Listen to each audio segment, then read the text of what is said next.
Assalamualaikum warahmatullahi wabarakatuh. Pada kesempatan kali ini, saya akan membawakan sebuah kisah yang berjudul Rumah Bekas Makam.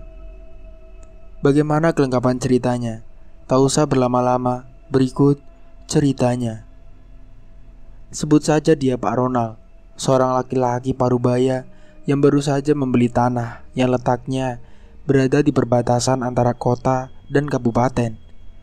Tanah itu sangat murah dari harga tanah pada umumnya.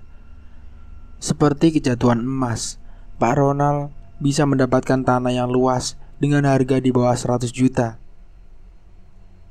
"Ini sebelumnya dibangun apa, Pak?" tanya Pak Ronald. Pemilik tanah hanya tersenyum dan melihat Pak Ronald dengan wajah yang serius. Pak Ronald hanya bisa diam saja kalau pemilik tanah tersebut, yaitu Pak Agus, hanya tertawa melihat dirinya bertanya seperti itu. Sebenarnya apa yang membuat Pak Ronald berniat untuk membeli tanah ini? Jauh loh Pak dari pemukiman atau rumah warga lainnya. Coba Pak Ronald lihat. Jauh toh? Pak Ronald yakin mau membeli tanah ini? Tanya Pak Agus. Pak Ronald yang mendengar pernyataan Pak Agus semakin heran dan bertanya-tanya. Jelas, dirinya sangat berniat untuk membeli tanah itu karena posisi tanah yang berada di pojok dan akses jalan yang lumayan lebar. Jelas toh Pak, keputusan saya sudah bulat. Saya sangat tertarik dengan tanah ini dan memang berniat membeli tanah tersebut, ucap Pak Ronald. Kemudian Pak Ronald pamit kepada Pak Agus dengan membawa senyum yang sangat puas. Pak Agus hanya bisa diam. Sesampainya di rumah, Pak Ronald turun dari mobilnya dan menghampiri istrinya yang sudah berharap kepulangan Pak Ronald, membawa berita yang ditunggu-tunggu. "Gimana Pak? Sudah ketemu sama yang punya tanah?" ucap istrinya. Pak Ronald kemudian langsung mengangguk. "Tadi sudah berembuk Bu. Soal harga, Bapak sudah cocok. Ya, dapat murah dah Bu. Tanah harga segitu," jelas Pak Ronald. Bu Sri, istrinya Pak Ronald, membalas dengan mengangguk dan tersenyum lega. Memang, selama ini mereka masih menetap dengan orang tua Pak Ronald. Maklum, mereka berdua sudah sangat sepuh. Jadi, tidak tega rasanya Bu Sri dan Pak Ronald meninggalkan orang tua mereka seorang diri di rumah yang sangat jauh sekali. Namun, beberapa bulan yang lalu, ayah Pak Ronald meninggal dunia. Beliau memang sudah sangat lama sekali mengidap diabetes. Hingga akhirnya beliau dipanggil oleh Allah SWT untuk kembali. Keesokan harinya, Pak Ronald bergegas ke rumah Pak Agus. Saat itu Pak Ronald sangat pagi sekali berangkat, lantaran Pak Ronald harus pergi ke bank terlebih dahulu untuk mengambil uang. "Jangan lupa berkas-berkas yang harus disiapkan Pak, biar gak wirawiri di jalan," ucap Bu Sri. Pak Ronald tidak menjawab dan hanya mengangguk pelan, dan kemudian mengambil tas yang sudah disiapkan Bu Sri di atas kursi. "Aku berangkat Bu, pagar depan jangan lupa ditutup," ucap Pak Ronald. "Iya Pak," ucap Bu Sri pelan. Setelah mengambil uang, Pak Ronald kemudian bergegas keluar bank dan kemudian menuju ke rumah Pak Agus. Di tengah perjalanan, Pak Ronald melihat seseorang berpakaian aneh di tengah jalan dengan rambut putih yang tidak teratur, membuat Pak Ronald bertanya-tanya, mengapa orang gila dibiarkan begitu saja di tengah jalan dan tidak ada yang menyelamatkan dirinya, karena posisinya sangat berbahaya sekali. Dengan rasa kemanusiaan, akhirnya Pak Ronald meminggirkan mobilnya dan kemudian berjalan mendekati laki-laki tersebut dan berniat untuk menolongnya berjalan ke pinggir jalan. Saat Pak Ronald mencoba menyeberang, dia terkejut lantaran orang yang dilihatnya tadi sudah hilang dan tidak ada. Pak Ronald kebingungan dan sibuk mencari hingga dia tidak menyadari bahwa posisi dirinya sendiri itu berdiri di tengah jalan raya. Suara klakson terdengar dari belakang tubuhnya hingga dia sadari bahwa sebuah mobil sudah hampir menabraknya. Untung saja mobil itu segera berhenti dan tidak melukai dirinya. Pak Ronald terlihat gandeng oleh seorang laki-laki ke pinggir jalan. Pak Ronald masih dengan tangan bergetar dan tidak bisa berpikir tenang. Jenengan kok jalan ke tengah jalan toh pak? Ucap laki-laki yang menolongnya. Pak Ronald yang mendengar pertanyaan laki-laki itu hanya bisa menghela napas yang panjang. Tadi saya melihat orang gila ada di tengah jalan. Orang berambut putih tidak teratur dan memakai baju serba hitam. Kupikir kasihan sekali tidak ada yang menolong. Jadi saya berinisiatif untuk menolongnya. Jelas Pak Ronald. Setelah meminum sebotol air putih, Pak Ronald berpamitan ke laki-laki yang menolongnya dan kemudian berjalan mendekati mobilnya. Pak Ronald kemudian tancap gas ke rumah Pak Agus. Sudah sangat siang sekali dan molor beberapa jam dari jadwal janji untuk bertemu. Setelah sampai di rumah Pak Agus, Pak Ronald menceritakan apa saja yang sudah terjadi ketika ia menuju ke rumahnya. Pak Agus hanya terdiam saat mendengar cerita dari Pak Ronald. Jenengan beneran mau beli tanah itu pak? Tanya Pak Agus lagi. Mendengar pertanyaan dari Pak Agus yang seperti itu, Pak Ronald kemudian memasang wajah yang sangat serius.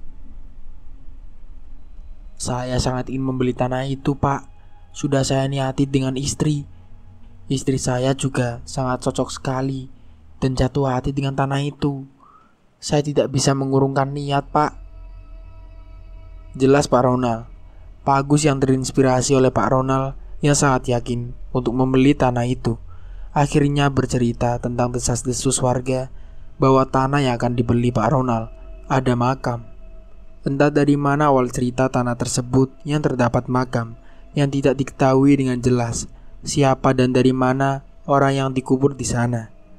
Namun, menurut pengakuan warga, dahulu banyak korban tabrak lari yang kebanyakan orang gila dan tanpa identitas dikubur di tanah tersebut oleh orang yang tidak bertanggung jawab. Mengapa demikian? Warga seringkali melihat galian tanah yang masih basah di area tanah tersebut. Setelah mendengar penjelasan dari Pak Agus, Pak Ronald tertawa terpingkal-pingkal. Jangan terkecoh dengan rumor warga yang seperti itu. Bisa jadi mereka berkata seperti itu karena tidak ingin tanah milik sampean cepat laku. Sudah, saya nggak peduli semisal tanah itu sudah punya cerita jelek dari warga sana. Jelas Pak Ronald. Pak Agus yang mendengar jawaban itu akhirnya mengiyakan. Dan sekarang tanah itu pun milik Pak Ronald. Bu Sri sangat senang sekali saat itu karena para tukang sudah lalu lalang memikul kayu dan juga semen untuk membuat fondasi rumah impiannya yang akan segera terwujud. Pak Ronald memperhatikan tukang yang bekerja sangat aktif sekali saat itu. Tiba-tiba terdengar suara orang yang memanggil Pak Ronald dari distance. Ternyata Pak Jali. Beliau tukang yang sangat ramah sekali dan sangat rendah hati. Pak Ronald sangat menyukai beliau. Pak Ronald, Pak, jenengan coba kesini. Ada apa ini loh? Ucap Pak Jali yang sedikit gugup dan bingung. Pak Ronald melihat dengan wajah yang sedikit khawatir. Pikirannya mulai kalang kabut. Pak Jali yang berada di bawah kemudian mengambil tulang belulang yang banyak sekali di area itu. Sudah, jangan dipikir pak. Insya Allah ini tulang hewan. Biasa, orang banyak yang mengubur kucing atau hewan lainnya yang mati di tengah jalan. Pak Jali mencoba untuk membuat perasaan Pak Ronald tenang dan tidak perlu memikirkan kejadian itu. Pak Ronald dari kejauhan melihat istri dan anaknya yang sedang berdiri di bawah pohon. Nampak raut wajah Pak Ronald yang khawatir dan sudah menyimpan perasaan tidak enak akan aura tempat itu. Namun bagaimana lagi? Semua sudah terlanjur dan dia tidak ingin sekali mengecewakan sang istri. Nampak anak Pak Ronald. Tina terdiam dan terpaku dengan apa yang dia lihat saat itu. Tina melihat seseorang yang berada di dekat ayahnya yang berdiri memandangnya. Laki-laki yang berambut putih berantakan dan memiliki muka wajah yang sangat menakutkan sekali. Tak henti-hentinya Tina melihat laki-laki yang penampilannya sungguh sangat berbeda sekali dengan orang-orang di sekitarnya termasuk ayahnya. Kemudian jeritan Tina terdengar keras lantaran laki-laki tersebut tersenyum dan kemudian menganga sangat lebar. Ibu, orang itu menakutkan bu, ucap Tina ketakutan dan kemudian memeluk ibunya. Pak Ronald yang mendengar jeritan Tina segera berlari menghampiri anaknya dan melihat apa yang sedang terjadi. Tina tetap menutup wajahnya di pelukan ibunya. Pak Ronald yang melihat anaknya seperti itu kemudian mencoba memastikan bahwa tidak ada hal yang menakutkan terjadi. Namun, ketika melihat wajah Tina yang merah dan juga penuh dengan air mata. "Kenapa sih nak? Kok teriak sampai seperti itu?" tanya Pak Ronald.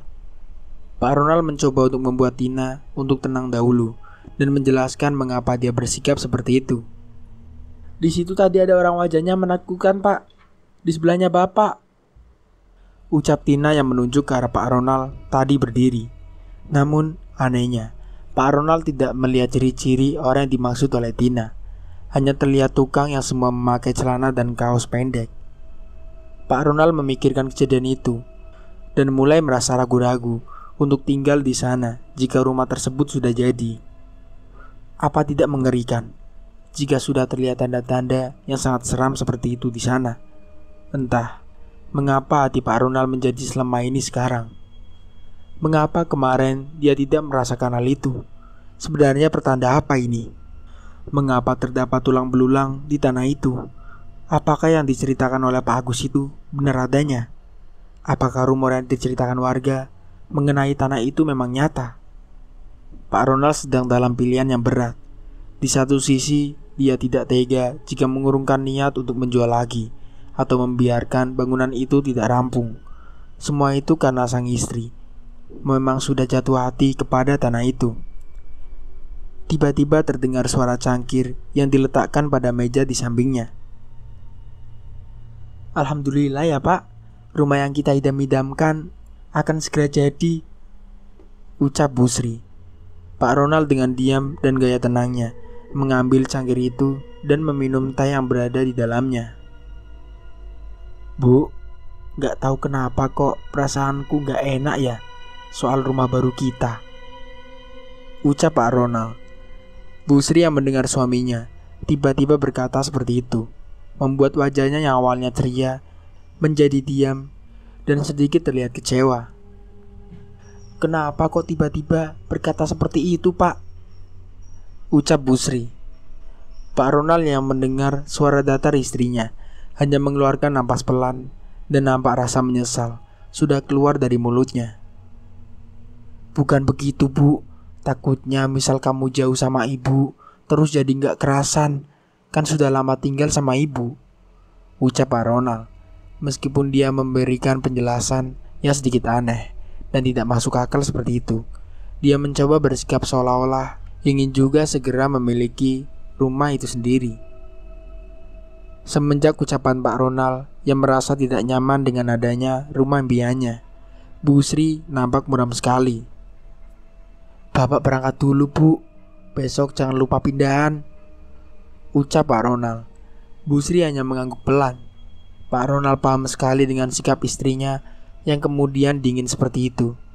Hari pun berlalu. Tiba waktunya mereka untuk mendiami rumah yang sudah mereka bangun selama ini. "Bu, Sri pamit ya. Ibu di sini baik-baik. Sudah ada Dika, besok nemenin ibu di sini. Ibu gak akan sendirian," ucap Sri kepada ibu mertuanya. Ibunya yang duduk seperti tidak mendengarkan perkataan Bu Sri saat itu. Ibunya sedang menatap sesuatu di balik pagar. Bu Sri yang penasaran apa yang dilihat oleh ibunya, kemudian menoleh barangkali ada tetangga yang datang dan dirinya tidak tahu. Namun saat Bu Sri menoleh dan melihat ke arah pagar, dia tidak melihat siapapun yang berada di sana. Akhirnya Bu Sri mengabaikan hal itu. Dia kemudian memanggil suaminya yang masih berada di dalam. "Pak, ayo, Tina, ayo cepat pamit sama nenek," ucap Bu Sri. Kemudian Pak Ronald dan Tina keluar, dan Tina berpamitan kepada neneknya. Bu Sri turun dari mobil dengan sangat senang melihat rumah barunya yang sudah jadi, dan hawa sejuk juga ketenangan menyelimuti dirinya. "Masya Allah, tabarakallah, akhirnya rumah yang selama ini aku inginkan sudah terwujud. Matur suwun Gusti," ucap Bu Sri sangat senang sekali. Namun, ketika hendak berjalan cepat menuju ke arah pintu rumahnya, kaki Busri terperosok ke dalam tanah yang lumayan dalam. Jika diukur dalamnya hampir sepanjang siku tangannya. Pak Ronald yang melihat istrinya terjatuh, sontak langsung berlari menghampirinya. "Pelan-pelan bu, kalau jalan kok gak lihat-lihat," ucap Pak Ronald. Pak Ronald menyadari bahwa Tina belum juga turun dari mobil. Dirinya kemudian mendekati mobilnya dan melihat dari luar kaca. "Tidak turun nak?" tanya Pak Ronald. Tina hanya menggelengkan kepala. Raut wajah yang sangat takut terlihat semakin keluar dari wajahnya. Dia tetap menggelengkan kepala dan menolak untuk turun dari mobil. Pak Ronald yang melihat anaknya bertingkah seperti itu hanya bisa memaklumi dan membiarkan Tina berada di dalam mobil. Pikirnya, nanti juga Tina akan turun sendiri. Busri kemudian membuka pintu rumah barunya. Namun, belum juga dia melangkahkan kakinya ke dalam rumah, tercium bau bangkai yang sangat busuk sekali. Tak hanya Busri yang menciumnya, Pak Ronald yang baru saja melihat pintu rumah terbuka mencium bau bangkai yang sangat menyengat sekali. Pak Ronald segera masuk dan melihat apakah ada bangkai tikus atau binatang lainnya di dalam rumah. Aneh sekali, karena sebelum mereka pindah, selama 2 hari penuh Pak Ronald sudah menyuruh orang untuk membersihkan rumahnya sebelum mereka tinggali. Namun, mengapa rumah yang katanya sudah bersih tercium bau bangkai yang sangat tidak enak sekali? Bau bangkai yang sudah berbulan-bulan, sampai Busri yang mencium bau tersebut menjadi mual dan tidak bisa menahan untuk muntah. Kebetulan 2 hari berturut-turut Pak Jali dan juga Rohim ditugaskan untuk membersihkan rumah terlebih dahulu. Pak Ronald dengan cepat mengambil handphone dari kantong celananya, hendak menghubungi Pak Jali untuk menanyakan sebenarnya rumah mereka dibersihkan atau tidak. Pak Ronald kemudian menghubungi Pak Jali, namun tidak ada balasan dari sana, meskipun panggilan sudah tersambung. Akhirnya, Pak Jali mencoba menelepon Pak Rohim. Suara Rohim yang sedikit bergetar dan tak kuat untuk menjawab salam dari Pak Ronald. "Pak Jali meninggal, Pak," ucap Rohim menahan tangis. Pak Ronald dan Busri yang mendengar kabar itu langsung bergegas ke rumah Pak Jali. Nampak istri dari Pak Jali menangis tak tertahan. Tentu saja, Pak Jali adalah suami yang sudah menemaninya selama kurang lebih 5 tahun lamanya. Dari pernikahan itu, mereka belum dikaruniai seorang anak. Namun, karena semangat Pak Jali yang besar bahwa tetap ikhtiar dan selalu berdoa selama ini, hal itu bukan menjadi halangan bagi mereka berdua untuk tetap humoris selama itu. Hingga takdir berkata lain, Pak Jali dipanggil lebih dulu untuk menghadap sang kuasa. "Apa selama ini Pak Jali mengeluh sakit, Bu?" tanya Busri kepada istri Pak Jali. Istri Pak Jali hanya menoleh dan menangis sembari menggelengkan kepala. Nampak Pak Ronald yang sedang berbicara serius dengan Rohim di luar rumah. "Apa yang sebenarnya terjadi, Im? Kenapa kamu tidak bilang kalau Jali sakit?" tanya Pak Ronald serius. Rohim hanya menunduk, seperti tersimpan rasa sungkan akan berbicara sesuatu kepada Pak Ronald. Pak, sebenarnya Jali tidak sakit. Namun ada kejadian yang menurut saya terasa aneh dan tidak bisa dipikir dengan logika," jelas Pak Rohim. Pak Ronald yang mendengar perkataan dari Rohim menjadi penasaran dan juga agak aneh dengan perkataan tukang kepercayaannya itu. "Ya sudah, tinggal cerita saja, Im. Mau nunggu aku mati juga? Baru mau cerita?" tanya Pak Ronald. Rohim segera menggelengkan kepala. Pak Ronald menatap mata Rohim dengan tajam. "Jadi begini, Pak. Sebenarnya Jali tidak sakit, tapi dia langsung ambruk pas kemarin sore membersihkan rumah jenengan," jelas Rohim. Pak Ronald semakin serius menatap mata Rohim. Entah, ada perasaan yang muncul dan menduga hal yang dirasakannya selama ini ada sangkut pautnya. "Terus Pak, pas sore saya ada di depan, terus Jali teriak-teriak gak karuan di belakang. Kebetulan saya saat itu kebagian bersih-bersih di depan," lanjut Rohim. Pak Ronald semakin dalam mendengarkan penjelasan dari Rohim. Terus karena saya mendengar teriakan Jali, saya langsung lari, Pak. Saya sudah menemukan Jali dengan kondisi tergeletak di lantai sambil memegangi lehernya. Katanya lehernya terlilit ular besar. Tapi aku tidak melihat apapun yang melilit lehernya, Pak. Jali tetap teriak kesakitan, Pak.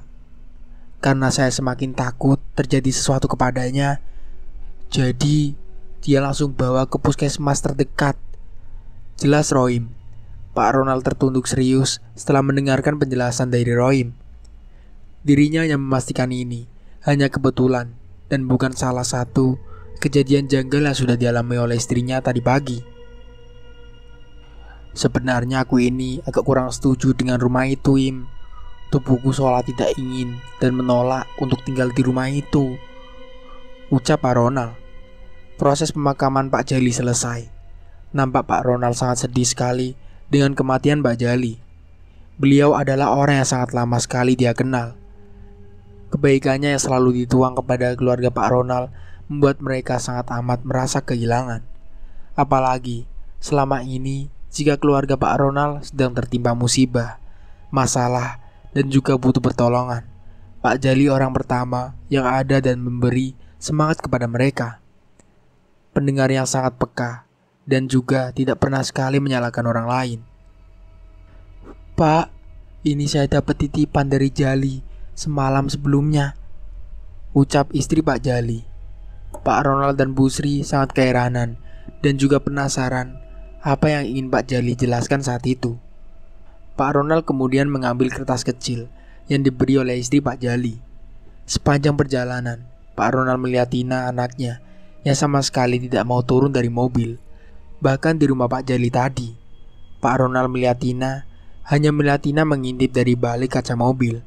Seperti wajah ketakutan terlihat jelas di wajah Tina. Namun, Pak Ronald tetap biasa saja dan menganggap tidak ada apa-apa. Kita balik ke rumah tadi, Pak, tanya Tina. Pak Ronald dan Bu Sri yang tiba-tiba mendengar Tina berkata demikian, tiba-tiba terkejut. Bu Sri yang mendengar anaknya berkata seperti itu kemudian nanti badan. Itu rumah kita, Nduk. Kok Tina ngomongnya begitu? Ucap Bu Sri. Tina melihat ibunya yang sedang melihatnya dengan serius, hanya bisa membalas dengan yang malas. Rumah banyak setannya, ucap Tina santai. Pak Ronald hanya membalas dengan senyuman dan tidak banyak bicara. Ucapan dari Tina itu hanya menambahkan beban pikirnya. Entah mengapa, ucapan Tina itu membuat rasa yakin dalam hati Pak Ronald semakin kuat. Sesampainya di rumah, Pak Ronald membuka pintu mobilnya. Bu Sri terdiam sepanjang perjalanan dan tidak banyak bicara setelah mendengar perkataan dari Tina. "Nggak perlu dipikir sampai serius begitu, Bu. Namanya juga anak kecil," ucap Pak Ronald. Bu Sri hanya mengangguk dan membalas senyum yang malas. Mereka berjalan bertiga dan hendak masuk ke rumah. Pak Ronald yang merasa aneh dengan Tina hanya bisa melihat dengan aneh. Tina cukup tenang dan santai sekali raut wajahnya saat itu. Tidak ada tanda-tanda ketakutan dan juga khawatir akan sesuatu yang ada di sekitarnya. Alhamdulillah sudah sampai. Tapi kok baunya wangi begini ya? Perasaan tadi pagi baunya gak enak banget, ucap Pak Ronald. Bu Sri yang merasa ada yang aneh juga terkejut dengan bau bangkai pagi tadi yang hilang. Bau yang membuat dirinya tadi muntah sekarang menjadi wangi sekali dan sangat manis.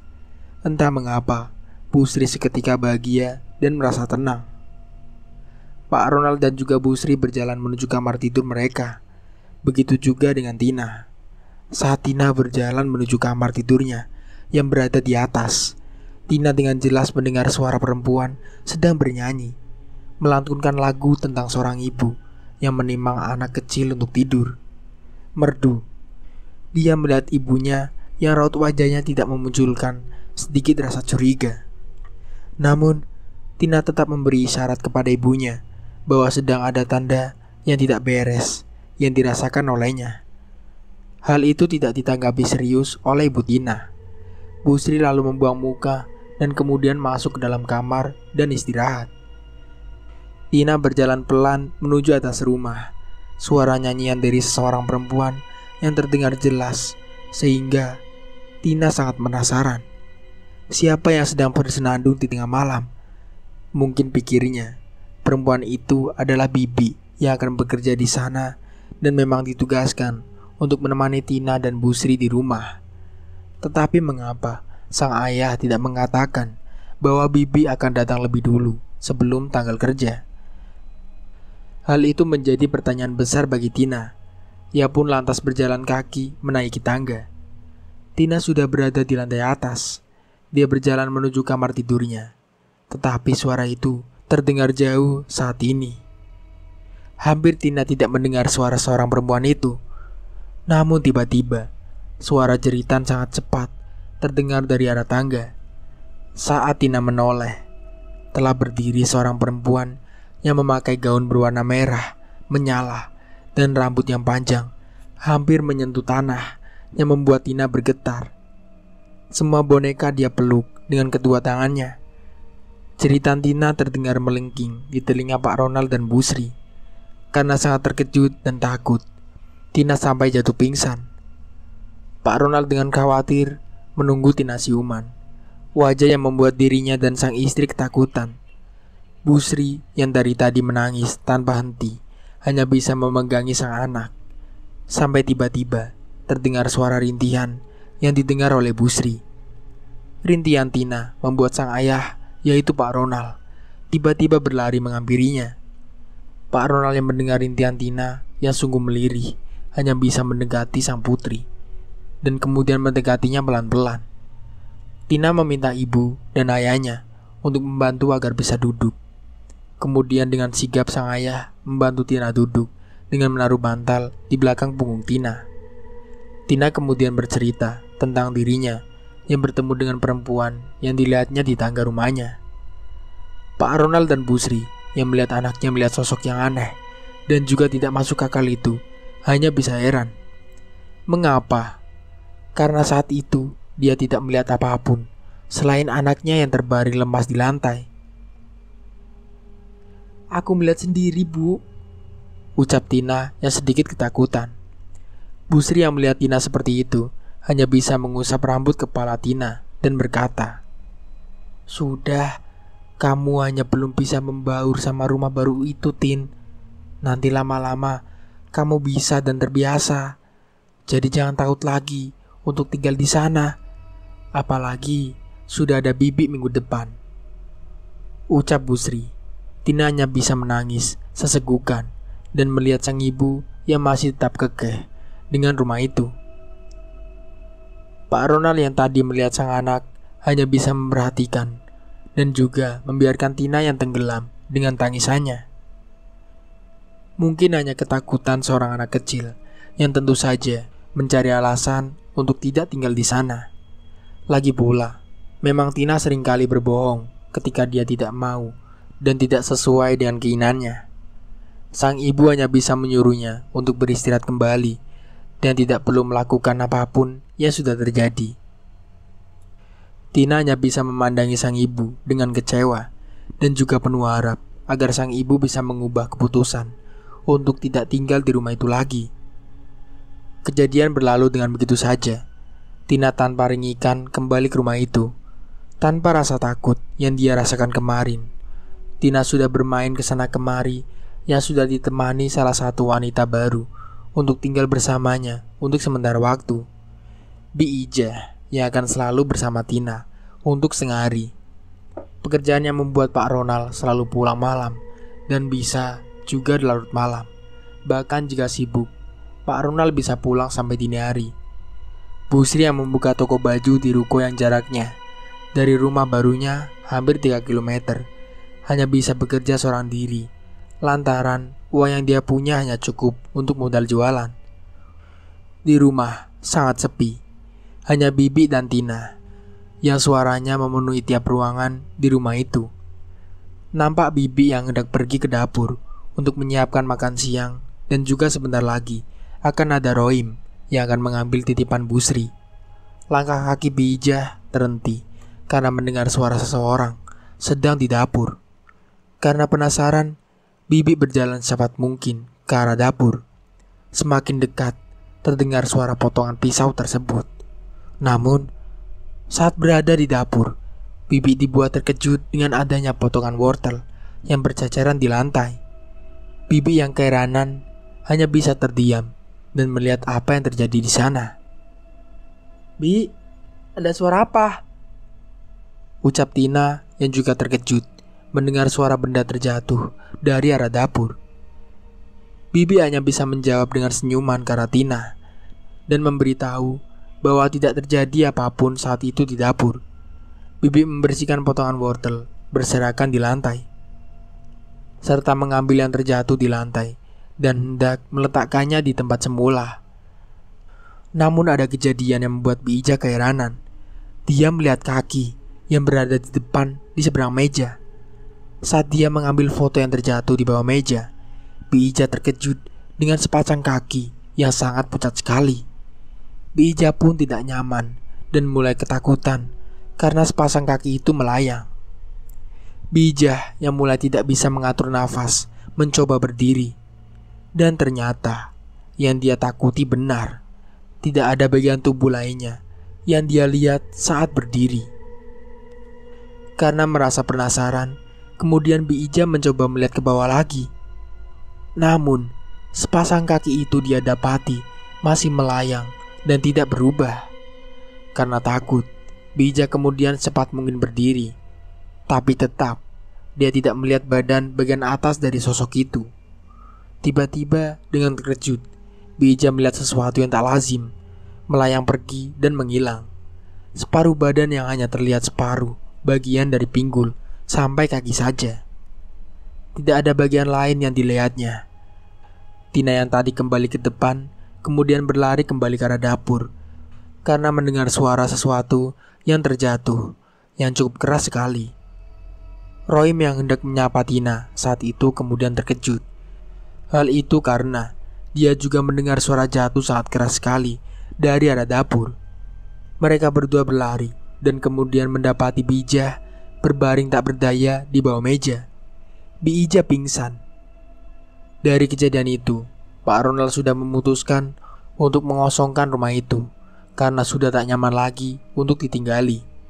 Bu Sri yang awalnya menolak dengan tegas, namun berkat bujuk rayu dan Bu Sri sendiri, sudah 3 hari berturut-turut dihantui oleh kaki pucat itu. Serta Tina yang setiap malamnya selalu dihantui dengan suara kidung seorang perempuan. Begitulah akhir ceritanya. Semoga dari cerita ini kita bisa ambil hikmahnya. Kurang lebihnya mohon maaf.